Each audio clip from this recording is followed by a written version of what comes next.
ወንዶች ልጆች በሲንግልነት ሲቆዩ ሴክሹዋል ፍላጎታቸውን ምን አርገውት ነው የሚቆዩት? ሴክሹዋል ፍላጎቱን የሴክሹዋል እርጁን አቴንድ ማድረግ ሲያቆም ነው ሚስት መፈለግ አለብኝ ወደሚለው ሚሽን ይገባል። ስለዚህ ሚስት መፈለግ is going to be his full-time work.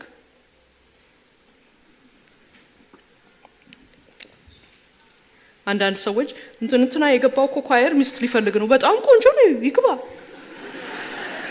እኔ እንዲያውም ኢንካሬጅ ነው ማድረገው ሲሪየስሊ ይፈልግ ሰው ይበል። አንዳንድ ሰው ይጠራ ምናምን የምን ጥሪ ነው? ባለቤቴ እንዲያለኝ ወደ አገልግሎት ገና ልመጣ ስል ከብዙ ዓመታት በፊት የልጆች ሚኒስትሪ ውስጥ ሰው አንሷቸዋልና እዛ ውስጥ ገብተሽ ነርሰሪ ውስጥ አገልግይ፣ ላንቺም ለተለያየ ነገር ይጠቅምሻል ሲለኝ ይገርምሃል እንደሱ አይነት ጥሪ የለኝም አልኩት። የምን ጥሪ ነው? በተክርስቲያን ተቸግራለች፣ ቤተሰባችን ቤታችን ነው፣ ግቢና በዚህ ማገልገል ነው። ምንም ጥሪ ቅባት ምናምን አያስፈልግም። ነፃ አወጣኝ። 4 ዓመት እናትየዋ ቸርች ቃል ትሰማለች፣ እኔ ዳይፐር ጠርጋለሁ። ልክ የሚያስገባ አገልግሎት ሞክሩት፣ ደስ ይላል። ነርሰሪ የምታገለግሉ ስቴጃችሁን አሳዩ። ጌታ ኢየሱስ ይባርካችሁ፣ ጌታ ኢየሱስ ይባርካችሁ። ብዙ ጊዜ ምስጋና የሌለው ሰው ማያየው፣ አንዳንድ ጊዜ ደግሞ እናቶች ደግሞ በስማ ልጄን ምን ነው ነካችሁብኝ ይላሉ። ለፍተን እንጠብቀን ማለት ነው። ረዛ ፖለቲካ ውስጥ ላይ አልገባም።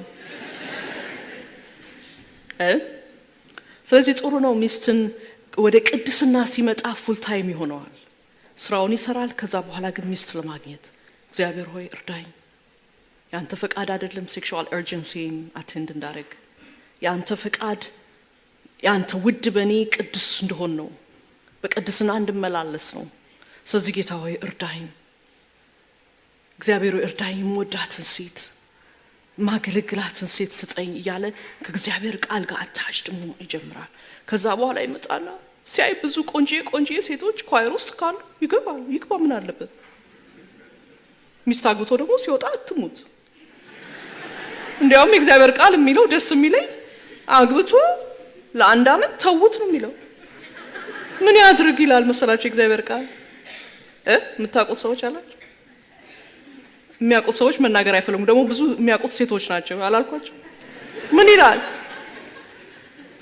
ለ1 ዓመት ተውት፣ ቤቱ ቁጭ ብሎ ምን ያርግ ይላል?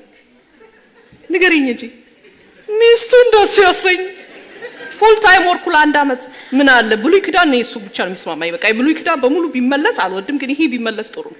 ለ1 ዓመት በመንግስት ተደንግጎ አግብቷል። ለ1 ዓመት ልቀቁት። ምን ያርግ? ቤቱ ቁጭ ብሎ ጆክ ያውራላት፣ በቃ ጀስ ያሰኛት፣ ሴክሹዋልንም ጨምሮ ማለት ነው። ለ1 ዓመት ነፃ ልቀቁት ይላል። ጦርነት መሄድ አይችልም፣ ስራ ቀንበር አይደረግበትም። አይደለም ኳየር ሁሉም መለቀቅ አለበት በነፃ። የእግዚአብሔር ቃል እኮ ይገርማቸዋል። ጠለቅ ብለን ስንገባበት it's fascinating። በጣም እኮ የሚያስደንቅ እውነት እኮ ነው ያለው።